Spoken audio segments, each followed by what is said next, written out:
Bonjour à tous, on est de retour au niveau de... que je voulais dire déjà. Ça me démange, tant mieux. Hein? Non, rien. Ça te démange. Donc bonjour à tous, bienvenue chez Vulcan. On va reprendre un petit peu le rythme des vidéos où on s'était arrêté la dernière fois avec Mayeul. Parce que Mayeul et Valentine sont de nouveau chez moi. Et cette fois-ci pour de bon, et ça c'est cool. Donc du coup on va pouvoir se permettre d'envoyer un peu du gros bois et puis de faire un peu plus de contenu vidéo. Donc le but c'est de faire une vidéo tous les mois qui vous explique un peu ce qu'on fait dans le mois. Et aussi on va préparer des projets vidéo plus longs qui vont arriver tout au courant de l'année avec des épisodes un peu plus conséquents sur des sujets un peu plus sympas. Mais du coup, vous êtes arrivé depuis une quinzaine de jours à peu près. On va pouvoir discuter de ce que vous avez fait depuis 15 jours parce qu'il s'est passé quand même un paquet de trucs. Ouais, du coup, on a bien travaillé déjà. On est en train de surtout finir les numéros qui doivent sortir avant la fin de l'année. Donc c'est quoi? C'est le numéro sur la Corvette Ouais. et GT Turbo. GT Turbo, presque terminé. Ouais, bientôt. On a les photos, on a tout. Il nous manquait un peu de rédaction. On a eu pas mal de rédaction à faire. C'était très très cool. Ouais. Et là, on est sur ça et on prépare aussi l'année prochaine. Ouais, surtout. On va pas vous dire tout de suite quel numéro. Non, faut pas dire ce qu'il y a quand même. Je pense que même nous, on ne sait pas encore totalement. totalement. Il y a aussi les mais... événements qu'on est en train de préparer là. Ouais, donc 2 événements au mois d'octobre. Le centenaire de l'UTAC à Montlhéry, donc 12 et 13 octobre. Ce sera sur l'autodrome du coup, Montlhéry. Voilà. Et donc nous on roule pas, mais Non, on exposera. Voilà. on expose. Donc si vous êtes dans le coin, n'hésitez pas à passer nous voir sur le stand, ça nous fait toujours plaisir. Et après on part chez toi.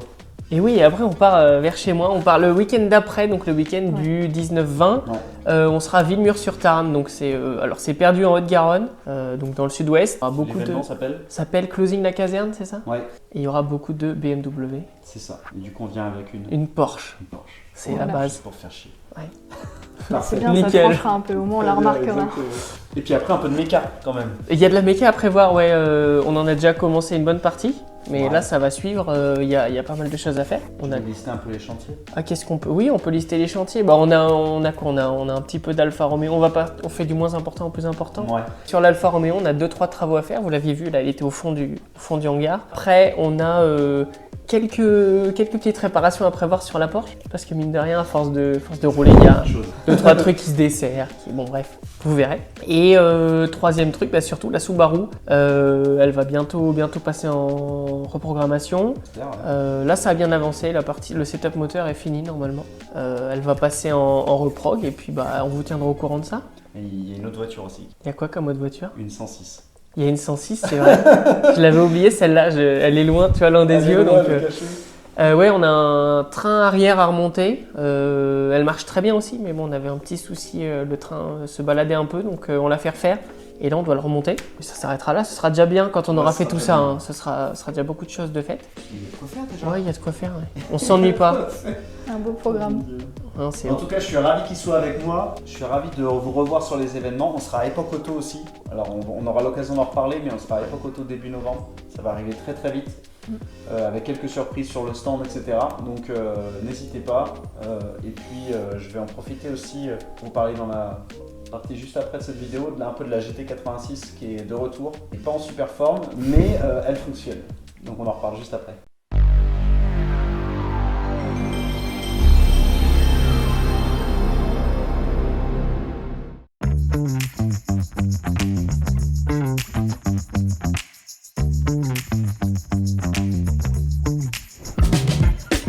Pour cette vidéo de rentrée, je voulais vous parler un peu de la GT86.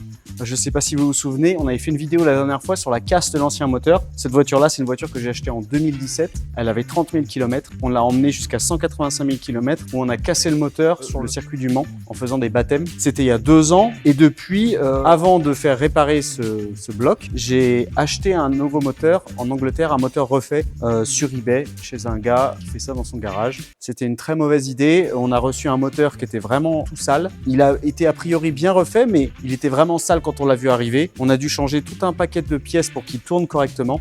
Au final, ce moteur-là, on a quand même réussi à le faire fonctionner en changeant un certain nombre de pièces. Malgré la rayure sur le bloc, il tourne à peu près.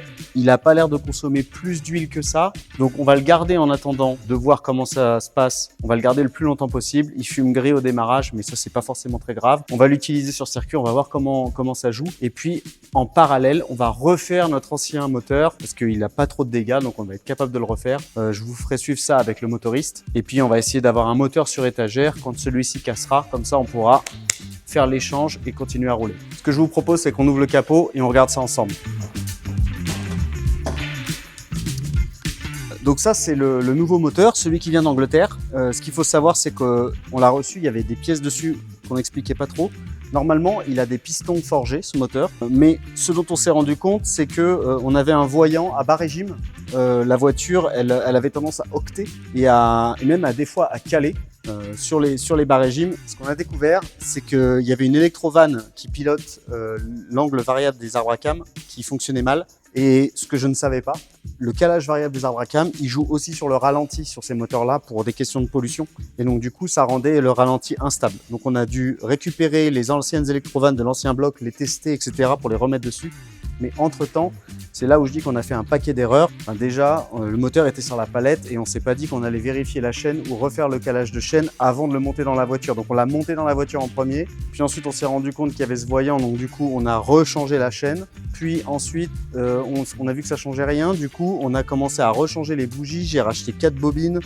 Et puis à la fin, on s'est rendu compte que effectivement ces électrovannes, elles avaient une sale tête, notamment une. Et du coup, on a commencé à les tester, à les changer. Et là, on s'est rendu compte que ça fonctionnait. Entre-temps, on a passé le bloc à l'endoscope parce que vraiment, on comprenait pas d'où venait le problème. Et là, on s'est rendu compte qu'on avait le cylindre numéro 3 qui était rayé, mais une grosse rayure sur quasiment toute la hauteur du cylindre. Donc ça veut dire que le bloc qui a été utilisé pour refaire ce moteur, il était vraiment pas en bonne santé. Et ça, c'est vraiment pas bon signe. Et c'est cette rayure qui explique la fumée qu'on a au démarrage lorsqu'on la démarre le matin. Donc à surveiller la consommation d'huile. Pour l'instant, le moteur il tourne à peu près correctement, mais on verra comment il évolue dans le temps. Dans tous les cas, ce moteur, je pense pas qu'il fera 100 000 km. Donc il est temps qu'on prépare le plan B.